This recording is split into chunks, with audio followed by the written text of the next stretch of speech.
English में हर sentence सही कीजिएगा। और इंग्लिश में अगर इंग्लिश की किताब में गलती लिखा होगा ना तो इंग्लिश की किताब को काटने की क्षमता होगी आप में। आ गया समझ में? अचानक कभी आप मिलाए होगे कि बुक आप रीडिंग कर रहे हो या फिर कुछ ऐसे लाउडली पढ़ रहे हो इंग्लिश में, तो कहीं गलती होता है तो सामने वाला पकड़ लेता है या फिर टीचर पकड़ लेते हैं। कैसे पकड़ लेते हैं? और आज की क्लास से, आज की वीडियो से आप पक्का एकदम समझ में आ गया होगा कि गलती आगे खोजते कैसे हैं। गलती कैसे खोजते हैं आपको पता चल गया ना। शुरू से ढूंढते जाओ ढूंढते जाओ ढूंढते जाओ ढूंढते जाओ, पता चल जाएगा गलती कहाँ है। अब पूरा सेंटेंस सही होगा। एवरीवन, गुड इवनिंग बच्चा पार्टी, कैसे हो? I hope you are enjoying my videos very eagerly. Let's see आज का क्वेश्चन हमारा ये है, सिंटेक्स आगे पढ़ना क्यों जरूरी है। तो ये वीडियो अब सिंटेक्स पे होने वाला है। सिंटेक्स जिसको हम लोग सब्जेक्ट वर्ब एग्रीमेंट या फिर सब्जेक्ट वर्ब कॉन्कॉर्ड भी कहते हैं। ये 6 के 6 टोटल क्वेश्चंस गलत है, ठीक है। अब इनको आपको क्या करना है, सही करना है। वीडियो को पॉज करके आप इन क्वेश्चंस को सॉल्व करके दिखाओ। और अभी हम बनाने वाले हैं, अगर सारे क्वेश्चन सही हो गए ना तो सिंटेक्स पे पूरा कमांड है। एक क्वेश्चन गलती हो गया, सिंटेक्स पे अच्छा कमांड है। 2 क्वेश्चंस गलती हो गए तो सिंटेक्स पे थोड़ा बहुत कमांड है।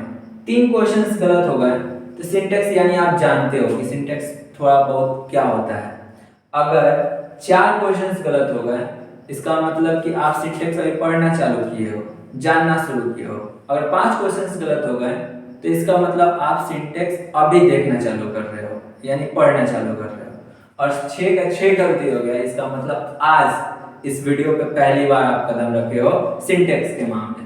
आप पॉज करके पहले बना के देखो, फिर मिलाना, मजा आएगा। बहुत अच्छा, बहुत मजेदार सेशन होने वाला है। यहाँ पे आपको सबसे पहले तो पता चल गया होगा क्या गलती है। ही के साथ हैज होता है। अच्छा, हम कह सकते हैं कि हैव ही के साथ नहीं होता है तो यहाँ पे आई भी तो लगा सकते हैं। अब बताओ कौन सा सही? आई हैव ए कार्स लिखना सही है या फिर ही हैज ए कार लिखना सही है? इसका मतलब ये 2 टाइप का सेंटेंस हो जाएगा। ही हैज ए कार भी सही हो सकता है और आई हैव, आई की जगह पर वी भी हो सकता है, हम आई ही लिए, आई हैव ए कार भी लिखना सही हो सकता है। अब बताओ कौन सा सही है, कौन सा सही है बताओ। आप ये भी तो कह सकते हो कि सर हैव को मत काटो, ही को काट दो, क्योंकि हैव ही के हिसाब से सही नहीं है, लेकिन हैव के हिसाब से यहाँ पे तो हम सही लगा सकते हैं ना। तो हम आई लगा लिए, वी लगा सकते हैं, दे लगा सकते हैं, बहुत सारा। और इन दोनों तरीके के सोच में आखिर सही होगा एक ही। यही इंग्लिश के सिंटेक्स का रूल है और कॉन्सेप्ट है। अब देखो इसमें कौन सही है? सही तो है बाबू यही, गलत है ये, ठीक है। क्यों गलत है? क्योंकि सिंटेक्स का रूल कहता है कि बाद वाले के हिसाब से पहले वाला आप चेंज नहीं कर सकते हो, पहले वाले के हिसाब से बाद वाला चेंज करते जाना है। नहीं समझ में आया? इसका मतलब वर्ब के हिसाब से आप सब्जेक्ट को चेंज नहीं कर सकते हो, सब्जेक्ट के हिसाब से वर्ब को चेंज करना होगा। और रामबाण रूल यही है कि आप इधर से देखते जाओ और आगे वाला चेंज करते जाओ। यही यहाँ पे कॉन्सेप्ट लागू होगा सब में। अब ध्यान दो, यानी यहाँ पे समझ में आ गया कि इसके हिसाब से ये चेंज होगा, तो वही कॉन्सेप्ट यहाँ पे क्वेश्चन नंबर 2 में मिलाएगा। ही के हिसाब से तो आप क्या चेंज कर दोगे? हैज, यानी यहाँ पे क्या हो जाएगा? He has. क्या हो जाएगा? He has. अब देखो, अभी हम बोले हैं ना सिंटेक्स का रूल क्या कहता है कि आप पीछे वाले के हिसाब से आगे वाले को चेंज नहीं कर सकते हो, आगे वाले के हिसाब से किसको चेंज करना होगा? बाद वाले को, बाद वाले को बाद वाले को चेंज करना होगा। इसके हिसाब से बाद वाला ये था तो चेंज हो गया। अब इसके हिसाब से बाद वाला ये है तो हैज तो आता है कि हमारे बाद क्या आना चाहिए जी? थर्ड फॉर्म आना चाहिए। तो ही हैज क्या होगा? Done a mistake. अब ये सही होगा, he has done a mistake। अब देखो 2 नंबर समझ में आ गया होगा ना, तो 3 नंबर बहुत आसानी से बन जाएगा। ही के हिसाब से shall नहीं आता है, ग्रामर के हिसाब से क्या आता है? will आता है। और will कहता है कि हमारे बाद has नहीं आता है, क्या आता है? have आता है। और have कहता है कि हमारे बाद क्या आता है? थर्ड फॉर्म आता है। देखो अपने आप सब सही होते जाएगा। he will have done a mistake purely सही है। 4 नंबर चेंज करते जाओ। आई के हिसाब से विल आता है, ग्रामर के हिसाब से आई शैल होगा। फिर शैल कहता है कि हैड आएगा नहीं, क्योंकि यहाँ पे देखो शैल विल के बाद क्या हैव आता है, तो आई शैल क्या हो जाएगा है। अब हैव का आता है हमारे पास थर्ड फॉर्म होगा, तो बीइंग तो फोर्थ फॉर्म है, इसका थर्ड फॉर्म क्या होगा बीइंग। ठीक है, अब देखो बीइंग का आता है कि हमारे पास थर्ड फॉर्म भी होगा फोर्थ फॉर्म भी होगा, तो यहाँ पे आपका तो फर्स्ट फॉर्म है, तो ये जो है गलती है। इसका मतलब यहाँ पे थर्ड भी आ सकता है फोर्थ भी आ सकता है, तो थर्ड होगा डांस्ड और फोर्थ होगा डांसिंग। लेकिन अब थर्ड और फोर्थ दोनों तो लग नहीं सकता है एक साथ, दोनों में से तो कोई एक ही लगेगा। अगर आई डांस नहीं कर सकता है तो डांस लिखते हैं, लेकिन आई तो डांस कर सकता है, तो आई डांस नहीं होगा, आई डांसिंग होगा, क्योंकि मैं हूं डांस कर सकता हूं।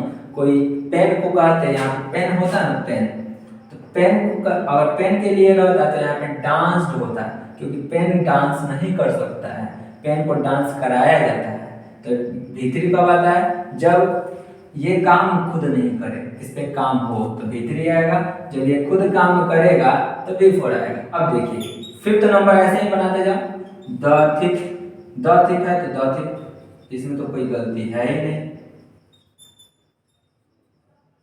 थिप के हिसाब से सेल आएगा जी, सेल खाली आता है आई के साथ और वी के साथ, तो द थिप के हिसाब से क्या लग जाएगा विल, और विल के बाद अभी आप काटे हो आई जी आएगा नहीं, क्या आएगा हैव आएगा खाली। हैव कहता है कि हमारे पास थर्ड फॉर्म आना चाहिए, तो ये तो हमारा क्या है बेस फॉर्म है, तो क्या हो जाएगा इसका थर्ड फॉर्म बीन हो जाएगा। अच्छा ये भी कट गया। अब देखो बीन कहता है कि हमारे पास आईएनजी तो हो सकता है, थर्ड फॉर्म भी हो सकता है, तो ये तो सही हो सकता है। अब कैच का थर्ड फॉर्म जो होता है कॉट होता है। अब ये भी होगा ये भी होगा, दोनों में से तो कोई एक होगा। थिप है चोर है, तो चोर क्या पकड़ता है या चोर खुद पकड़ाता है, तो चोर पकड़ता तो है नहीं, चोर क्या करेगा पकड़ाएगा मेरे द्वारा। ठीक है, तो ऐसे ही पहचान सकते हो, जब भी बाई आएगा ना तो इन दोनों में क्या होगा B3 होगा। आ गया समझ में। तो यहाँ पे the thief will have been caught, catching नहीं होगा यहाँ, यानी इसी से रिलेटेड दूसरा कॉन्सेप्ट है यहाँ पे हम बता दिए हैं। लास्ट देख लेते हैं, अब समझ में आ रहा होगा कि सिंटेक्स आगे पढ़ते क्यों है। लास्ट देख लो बढ़िया से और बताना लास्ट में, कमेंट में करके बताना कि कितना सही हुआ। ठीक है, झूठ नहीं बोलना है। वी तो वी है, वी को तो चेंज नहीं कर सकते, इसके हिसाब से आगे वाला चेंज होगा, तो वी के हिसाब से क्या होता है सेल होता है। ठीक है, अब सेल के हिसाब से हैज तो आता नहीं, क्या आएगा हैव आएगा, और हैव के हिसाब से थर्ड फॉर्म आता है, तो ये तो है हमारा फिफ्थ फॉर्म है, तो क्या आएगा बीन आएगा। इज का थर्ड फॉर्म क्या होता है, बीन होता है। बीन के बाद थर्ड फॉर्म और फोर्थ फॉर्म दोनों आता है, तो बीन के बाद बीन लिखना गलत है, तो फोर्थ फॉर्म ही सही होगा। बीन हो गया। अब देखो बीइंग के बाद आईएनजी कभी नहीं आता है, बीइंग के बाद क्या नहीं आता है जी आईएनजी नहीं आता है कभी, क्या आएगा थर्ड फॉर्म आता है, तो यहाँ पे देखो बीटेन हो जाएगा, क्या हो जाएगा बीटेन ए लॉट, क्या हो जाएगा we shall have been being beaten a lot. अब सारे क्वेश्चंस का सही रूप देख लो, पहला ही है सरकार ये सही है, दूसरे में ही हैज डन अ मिस्टेक सही है, तीसरा क्या हो जाएगा he will have done a mistake सही है, और चौथा जो है I shall have been dancing सही है। 5 नंबर में the thief will have been caught by me सही है, और 6 नंबर में we shall have been being beaten a lot ये सही है। अब जो है ना सब्जेक्ट वर्ब एग्रीमेंट का यूज या फिर जरूरत होता क्या है, आखिर क्यों पढ़ते हैं, अब समझ में आ रहा होगा। और आज की क्लास से आज की वीडियो से आप पक्का एकदम समझ में आ गया होगा कि गलती आखिर खोजते कैसे हैं, गलती कैसे खोजते हैं आपको पता चल गया ना। शुरू से ढूंढते जाओ ढूंढते जाओ ढूंढते जाओ ढूंढते जाओ, पता चल जाएगा गलती कहाँ है, अब पूरा सेंटेंस सही होगा। कॉमन एरर आता है ना तो इसी तरह से देखा जाता है कि कहाँ गलती है, तो जब गलती पता चल जाती है एक एक करके कि इसके हिसाब से ये सही है ना, इसके हिसाब से ये सही है ना, इसके हिसाब से ये सही है ना, इसके हिसाब से ये सही है ना, और गलती है तो सही करते जाओ और एक सेंटेंस हमारा क्या मिल जाएगा, सही मिल जाएगा। तो ये हुआ हमारा आज का डेमो कि सिंटेक्स आखिर होता क्या है, कैसे पढ़ते हैं, इसका यूज क्या है। अब हम लोग का ये पार्ट 1 था। पार्ट 2 से हम लोग कॉन्सेप्ट धीरे धीरे सीखेंगे और एक वीडियो में थोड़ा थोड़ा कॉन्सेप्ट लाके और बहुत सारा वीडियो हम प्लेलिस्ट में भी डाल दें। अचानक कभी आप मिलाए होगे कि बुक आप रीडिंग कर रहे हो या फिर कुछ ऐसे लाउडली पढ़ रहे हो इंग्लिश में, तो कहीं गलती होता है तो सामने वाला पकड़ लेता है या फिर टीचर पकड़ लेते हैं। कैसे पकड़ लेते हैं? क्योंकि उनको पता है कि विल के बाद हैज नहीं आता है, और हैज पढ़ दोगे तो गलती हो जाएगा। गलती कोई पकड़ सकता है, लेकिन नॉलेज सही होना चाहिए। तो वही नॉलेज सही करने के लिए पार्ट 2 से हमारा वीडियो देखना चालू कीजिए। इंग्लिश में हर सेंटेंस सही कीजिएगा, और इंग्लिश में अगर इंग्लिश की किताब में गलती लिखा होगा ना, तो इंग्लिश की किताब को काटने की क्षमता होगी आप में। आ गया समझ में? ठीक है, तो आप लोग पढ़ते रहिए, मिलते हैं पार्ट 2 में, तब तक जय हिंद।